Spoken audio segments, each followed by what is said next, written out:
Hello, KFC SuperCoaches. It's the Pre-Lockout podcast. Round 17. It's the final big bite of the year. Origin players are out. It's going to be a tough week. Speaking of tough weeks, Rob Sutherland has come in here on leave and presented himself into the office just for SuperCoaches at home. Not really. I came in just hoping that you would have another coughing fit and sort of cark it. It could happen. And I could be on air with you while that happened. I thought it would be a really lovely moment. Mate, I remember you were quite good to me last week because you just basically took over the show. But I remember last year I had a coughing fit and you just threw straight to me and said, "What do you think, Tom?" And that really stuffed me around. I've grown as a person, Thomas. I've grown as a person. There's a bit more empathy floating around in there. Yeah. Let's run through your trades. What are you thinking? Look, I can't remember who I'm selling. I think it's Carraz out, and could be a couple of other sort of nuffies. But I'm bringing in Fanua Pole. Yep. I'm bringing in Jed Cartwright. And Latrell. So basically two sort of low price guys that just play this week and don't do much. And Latrell is my sort of gamble to pair him with Ryan Pappenhausen. You mentioned the guy Cartwright, and I was getting pretty excited there. You were before we came on air. You thought it was your boy. No, so you're basically nuffing out with Jed Cartwright. Mm-hmm. We'll get to nuffs later on, but there are a few floating around this week. In terms of my trades, Madison's in, assuming that the late mail is good on him. Of course, he's got that rib injury, so we'll have to wait and see. And Brandon Smith, who I think you've owned for at least a few weeks. I have. I'm bringing in, I just think at that price, he is really hard to ignore, and he's got the dual position as well, so you can flick him around with quite a few different players. I think that's risky, if I'm going to be honest. Because you're bringing him in, you're only getting one game. He did score a try, but you're only getting one game out of him. But and then Harry Grant surely gets nursed through as well. So you're doing more of a handcuffy kind of style thing. I think you probably get two really good games at least, and then see what happens from there with Brandon. But I'm pretty happy for him to get me through the bye. Worst case scenario, he becomes a keeper in a few weeks. Worst case scenario, barring injury, I still think he does well over these next 2 weeks. Yeah, I think I'm only hoping he holds value. I'm planning on selling him at 360 on my spreadsheet. Yes. So at 351, I think, that's roughly where he is. We'll get some questions in a second. In fact, we'll get to them right now. Sell or hold Harry Grant has come through from Jonathan. I think you've got to hold, don't you? I mean, you either sold before Origin, or you just hold him right through the entire Origin period. A fit 80-minute Harry Grant when he's got all the Storm pieces around him is the best hooker in the game. So I think he's a hold. And in a way, they seem to be liking Brandon Smith at 13 over King, whereas it was the other way around at the start of the year. So maybe that indicates Grant will play 80 once Origin's done. I'd hold. Captain on Papali'i this week or Latrell? That's a good question because I think VC is really tough this week because you've got Pappenhausen and Hines in that same game and they're both really popular. So you've got to pick between those two and then probably a safer captain from there. So I'm thinking Papali'i because I don't own Latrell. But you're bringing in Latrell? I'm bringing in Trell, but obviously at fullback with Paps. So vice-captaincy is going to be Pappenhausen for me. I'm not going on Nico Hines, even though the Sharks are pretty much full strength and the Storm are not. I mean, we saw what Pappenhausen could do in 6 minutes of mayhem. He scored 100 points. Maybe it was 4 minutes of mayhem. So he's my vice. At the moment, I'll probably put it on Madison because I think he plays big minutes, and when he does anything over 60 minutes, he's like an 80-point guy. But I'm hoping not to need it, truth be told. Ross Mann is asking if you shaved your chest this morning before your little beach holiday. I find wax gets a better result. So it's wax, Ross. And people are asking how was your trip to the Himalayas. I told them that you were trekking through the Himalayas on the blog yesterday. I did see that. I was at the Himalayas of the south. My son and I had a walk. We went up Mount Ainslie in Canberra. Then we comparing Canberra to the Himalayas. Then we traversed through the backwoods of Canberra, which is hard to find because it's all pretty backwards, and we went up Black Mountain. So that was a very nice walk. Thank you. Huge, very nice. Best job security between Isaiah Tass or Jordan Pereira. It's got to be Tass, with Graham having a broken face. I believe, yeah, definitely better job security, but he's pretty expensive by now as well. So yeah, with that sort of... I'm not going out of my way to buy Tass, but I own him, so I'm very happy that he's in my side this Me week. too. It's like it's all the rubbish has finally fallen my way because I've been dealing with so much other stuff. I held Carraz, I held Tass. It's finally all come good. Speaking of that, Nicho Hynes looks like he will play. It was certainly been named for the Sharks, but you were just saying that Matt Burton hasn't been training? Oh, I was doomsdaying. No, Dave Riccio posted a picture of Burton saying I thought you were being serious. Well, it was serious that he didn't train. Dave has a picture of Burton being held out from training at the Blues, but he says it's just a minor niggle and he's fine to go. So, but if it was more than that, then you would think maybe there was a chance that Whiten then slides in and, then Nicho goes back to 18 and he's unavailable. Yep. Let's run through the most purchased players. Ryan Pappenhausen's number one. I bought him in last week. I VC'd him, but I didn't end up loopholing him. I saw that. Yeah, it was... 135's not enough. A bit of a 50-50 call. Look, I'm not sure if I came out ahead or not. I haven't done the maths, but I would also have copped an auto emergency of Grant Anderson on 12, so that was a big factor as well. Oh, fair. Look, I the way I had it, I was just like, I'm just taking the points, right? In my season, 125, with hopefully a few upgrades, that was enough. And I went out to the Penrith game, it was pretty slop, so I didn't think Cleary was going to score amazingly. So nice, on-ground knowledge, just like you standing over the Roosters training sessions telling us what's going on with Angus Crichton, etc. Yeah, I'm banned now. Latrell Mitchell, second most purchased player. I like him, I really do, but I can't fit him in at fullback. So, look, he will be a pod because that is a red-hot position. Yeah, I've gone that way. It was Isaiah Tass that him playing and scoring well gave me enough money, by doing the calcs of other trades that I could then sort of reach out to Latrell for this week. And, he got 99 last week, goal kicking. Well, you have a look, even in round 2 or 3, the first game he played this season, I think it was round 2, against the Storm, he still scored 70-odd and he was minus 10 with goal kicking.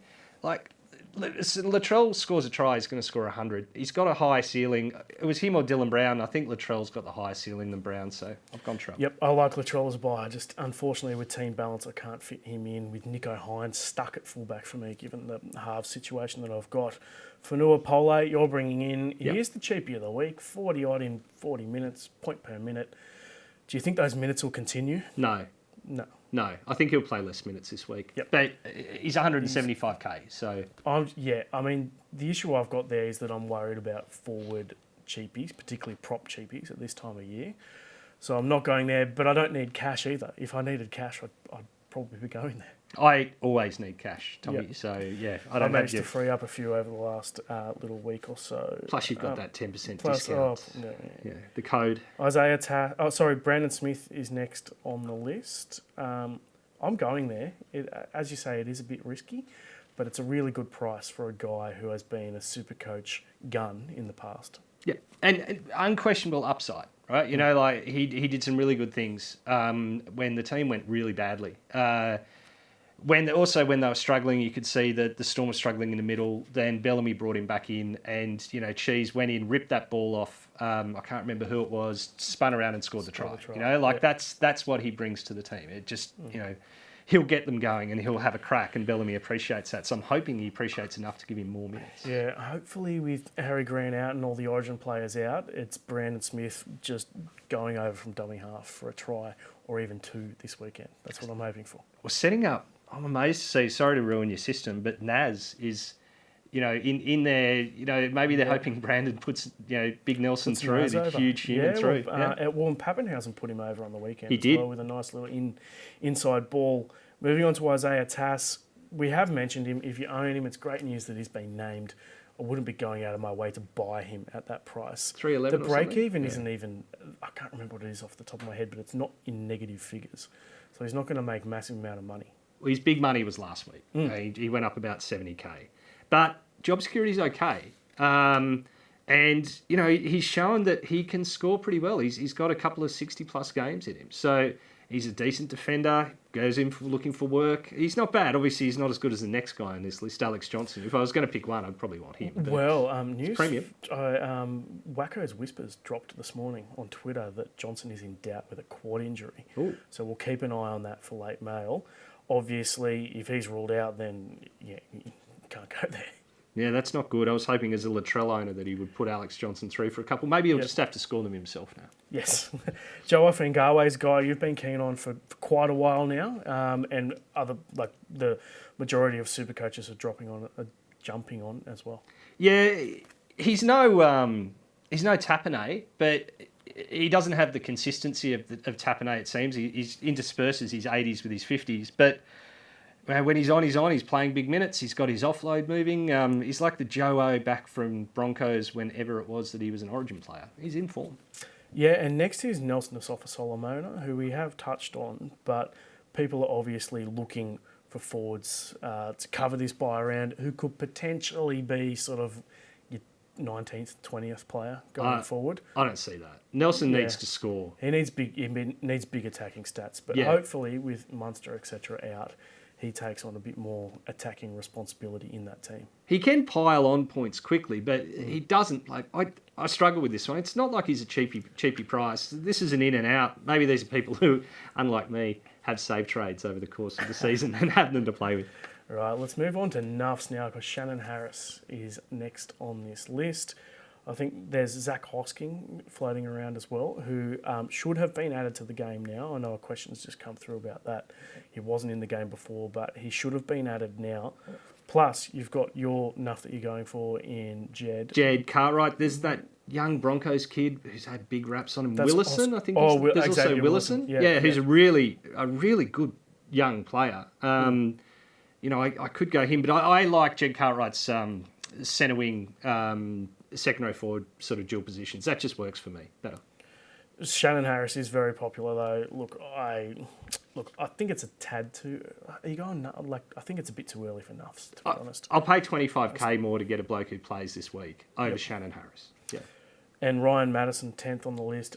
I'm getting him, but it depends a lot on late mail. So Tim Williams will have the lowdown for us tomorrow at about midday. It's a pain issue, really, wasn't it? At least he got last week off. I've got a feeling he's got to play. Right, I hope so as well. It's just me hoping. That's not based on nothing other than he's not late mail because Rob's captain this week. The Balali Beast could use him, yeah. Right, questions. Angus Crichton to Brandon Smith. What are your thoughts on that? That's from Jonathan. I saw you had Angus as a sell. He's the most popular sell, I believe, this week. I suppose it's fair. He's not been doing Angus things of the past, but you only got to go back a couple of games. I think he had a couple of consecutive 80s with try assists. He's a good player. I'm going to back him. I'm backing him in to come good. Slow start, then went really well for a few weeks after you were spying on him at training, by the way. He went really well straight after that, and then has dropped off in the last couple of weeks. Maybe the contract's been signed and we don't know that. Not helped by the sin bin, of course, on the weekend. So the 3-game average is under 50. So for me, he goes. It's a tough position. All the forward positions are actually tough this year. I've still got him as a premium second row, so I'm going to hold him. Angus hasn't scored a try all season. This is from Ben, so surely he is due. That's a fair enough point. Would you trade out Guth? Oh, no, I won't go with that one. Too complicated. I love the 6-parters. I can't keep up. Jed Cartwright or Pole this week? You're going both, but who would you go first? Look, Pole's probably the safer, right? The front row forward, you know that he gets in and does work. And Jed Cartwright's never been a worker. And you have a look at that bench. It's a very strange bench with Taff, Nicarima. So you've got 2 utilities kind of sitting there. And then you've got Cheekam, who's a second row centre. And then you've got a legitimate forward middle in Moali. It's very hard. You tried to sort of map out how those minutes are going to work, and it's tricky to see. So maybe Cartwright doesn't get 80 minutes, or maybe he plays a bit of middle, which is probably unlikely. Look, long story short, which is I'm not very good at just going straight to A or B. I can't do that. I'm going with Cartwright because I think he's got more upside, right? So he's not maybe the safer middle worker, but edge guys can jag tries. So, I like that. That rhymes. I could make a T-shirt. Fair enough. Get some merch going for SuperCoach with that written on it. It's not bad. It's a very good idea, actually. I haven't had IPAP all year. Worth getting him now, or should I go for Maddo or offer Hengawe? I feel like IPAP's pretty much a must. Wasn't very good Hasn't last been great. week. Yeah, last little bit he His hasn't tackle been numbers the nearly last as good. 3 games have been bad. So I actually haven't even been looking at his price or his BE because he's in my team and he's just locked in for the rest of the season. I would assume that he's set for some sort of a price drop. Have to after last week's score. Yeah. I still think IPAP's the best guy, but actually, I think Madison and I think IPAP's slightly ahead of Madison, but it's very close. And then I think Offengawe is a step below those two. Rod Maroney, it's a bit of a backhanded compliment coming for you, actually. Robbie's looking semi-respectable today. If his clothes were as smart as his jokes, he'd be rocking an Armani suit. Ooh, well, good. I don't know. I'll sort of take it, but I did have my hair cut at... Oh, here we go. No, I won't do it. It does look fresh. By Sam on Burke Street. Art of Man, I think it's called. He's a very nice guy. He's a SuperCoach tragic. Go and support our brothers. Go and support local business. We still haven't got that sponsorship from Four Pines yet. It's rubbish beer. It's absolute... It makes me sick when I drink it. Oh, I probably can't say that. Is it worth... This is from D, asking, worth trading Angus Crichton for Johnston? Keep an eye on late mail. Yeah, I did have to watch late mail. It would be devastating to bring... I mentioned it before, but potential quad injury for him, so keep an eye on what's happening there.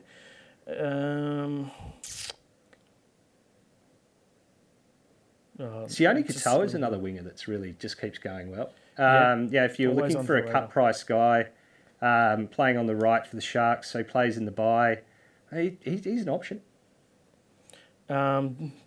D is asking if I've lost weight. I don't think that's definitely not true.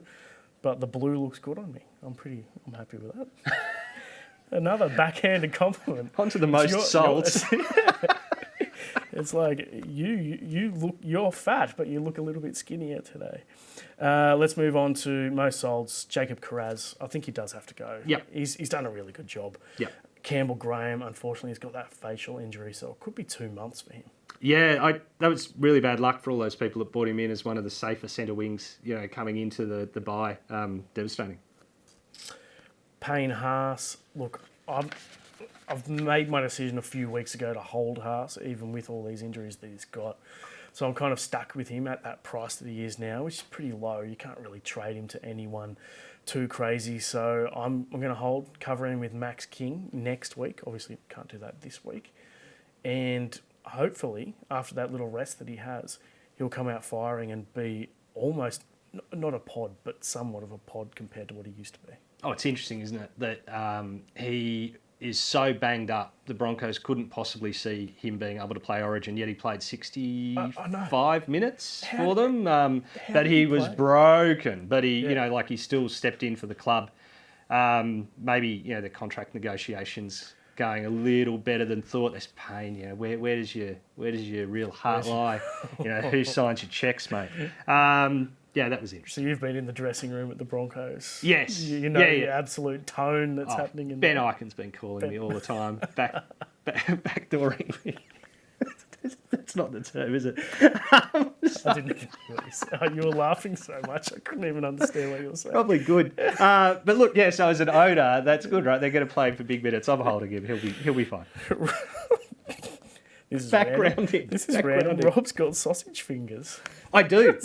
I do. If we ever meet in person, we can have a good chat. It's called clubbing. It's an indication of lung illness, but thank you for bringing it up. Lung illness. There we go. Angus Crichton, fourth most sold. You're saying hold. I'm saying sell. James Tedesco is an interesting one because he probably is a keeper to the end of the year. But it's a tough position. You could go him to Latrell this week. Pappenhausen, obviously. Yeah, look, I was tossing up between Teddy and Paps. Or, going an extra half in Hughes. But I think Latrell's the go. He's goal kicking, so I really like that. Max King, another interesting one. So a guy who's made a lot of money. He's made like 300k so far, but the recent averages are right up there with some of the best guys in that position. At 60 front row, plus since Potter came in. Yeah. Plus he's got dual position now, which came through over the weekend. So I think he's pretty valuable going forward, and I'm holding him as backup for Haas for now, and he could easily be cashed out or upgraded later on. But he's not playing this week. That's the main. I can get around that, but I think he's definitely like your third front row forward quite happily. His minutes were reduced last weekend because what's his name? Pangai Jr. Did his ankle, and then they had an HIA, and all their rotations got thrown right out. Plus, his offloads have been coming, and then they didn't because it was pouring with rain. He's only got the one offload away. So I think King is I'm locking him in for 63 to 67 points. It's a very specific range every game, as long as it's not pouring with rain and his rotations aren't screwed. Mid 60s for max. 63 to 67. Yeah. Joseph Suwali is an interesting sell. I know he's not playing this week, but he's a guy who can go really large. I've on eye test alone, I held him a while ago when a lot of people were selling, and I'm pretty happy to back him. And certainly, if they've got a half decent matchup, I'll play him in my 17 pretty confidently. I've penciled him in as a sell, but just not this week. But I think I'll probably be parting with him. Ezra Mam's an interesting one. So a lot of people are selling, even though he's playing this week. Strange, isn't it? It's I can see why head-to-head players would do it because they can go him to Pappenhausen or Latrell even. But certainly you shouldn't be selling a player who's playing this week because we're going to be so short. I mean, he's BE 60 and Tyson Gamble's on the bench, I believe. So, I don't know how that, maybe Mam doesn't get the full 80. I don't know. But I'm holding, as you say. Like, as an overall player, I'll take even 55 minutes of Ezra and maybe I'll lose 15, 20k, but he'll go next week for me. Tolu Kula's an interesting one. I sold him last week and he suddenly started scoring tries. I still think he's not a keeper to the end of the year and he's not playing this week, so I would be tempted to sell. I'd be selling Karaz first, but Tolu Kula is a sell too. I cashed him out. I think I'm leaving about 10k on the table, but I can live with that. Yep. And then finally, CSC for Talakai. Oh, justice for 10th most Talakai. sold. That was... What happened? What's the justice for Talakai? Oh, man, they swung left. Goes through. Is this my fault? Or? Goes through. Through. I know you do the scoring. Yeah. Goes through Moylan. Then goes to this is fullback Williams. He just passes to Talakai. Talakai holds, draws the winger, slips it through. Mulatalo scores a try. No try assist for my guy Sifa. Oh, he used to he almost gave up the game. He was a Garbo. He rediscovered his love. There's so many reasons to reward him. Not just that he's in my team, but these things happen. It's it's a subjective game. So the Sangster unicorn points aren't actually a thing. Is that what you admit? Do you hold it? I've got him. Yeah. Oh well, you should be outraged like me. Well, no, I'm not because I'm not involved in the scoring. Because I have nothing to do with it. As long as you didn't get the points, I'm all right with it. I'm towing the middle line here. Right. But Talakai is a hold for me. I'm going to hold for the rest of the year at centre wing. Probably not at 2RF, but I think he's good enough at centre wing. Oh, I think he's a holder. Look, leaving aside all that sort of garbage I said, if that try assist, line break assist had been given, he would have scored 70 points last week. So that's enough. He's pretty solid in the base statistics, and then obviously can get some attacking stats in that team too. Questions till the end of the show. Thoughts on Firma? Is he a possible keeper? I've got him. You've still got him. I've still got him, and he's averaging 60. And that's keeper average at centre wing. It is. And I currently have him at 2RF, but he'll eventually swing down to centre wing. Devastates me to see him go well. Every time he goes well, I think, bloody hell, Sangster's still got him. But you love his running style, so aren't you? I do. Just the donkey. Enamored by that? Yeah. Would you bring in Isaiah Tass or the Cheese this week? That's a good question because they're relatively similar prices. For me, I'd be more tempted by the Cheese, to be honest. It depends on your team makeup, but Tass is too expensive for me in that position. I don't think either are really keepers. No, look, you go Cheese, I'll go Tass. Right. Quick question. How many trades do you have after this round? This is from Tyson. I think I've got 9. 9? Yeah, I'm going to have 12. So we're both running pretty low. Or 11. It'll probably be 11, actually. With my spreadsheet, I get down to my final team, which has 17 plus 3 extras. and I've got 2 trades left. All right, you're going to lose, you're going to use all your trades by about round 20, and then your spreadsheet will just be chucked out the window. No, by round 21, and I'll have 2 trades left, and they're to cover Cleary and Harry Grant. That's not going to happen, I don't think. So you're trading every week, or yeah, you trade every week until then, and then and then Correct. it's just a white knuckle ride to the end of the season. Yep, it's the way to go. We'll go one more question. What's coming in? Would you bring in Katoa or Ronaldo? Good question. Both of the Sharkies wingers. Geez, I don't know. Katoa's better on price. They do like going to the right, but Ramian can screw him. I think Mulatalo will go well with Corey Allen? No, who's the guy's coming in instead of Sifa? No, it's not Corey Allen. He's at the Bulldogs. Connor Tracy. Connor Tracy. You can tell him on holidays. Yeah, exactly. There hasn't been much study going on this week. So I'd go Mulatalo. I think Tracy's really good for him. Right, well, that is it for the Pre-Lockout podcast. Hopefully you can get somewhere near a 17 on the park this week. Big thanks to Rob for coming in while he's on leave. And we'll catch you for the Countdown show, 7 p.m. on Thursday. See you then. Cheers.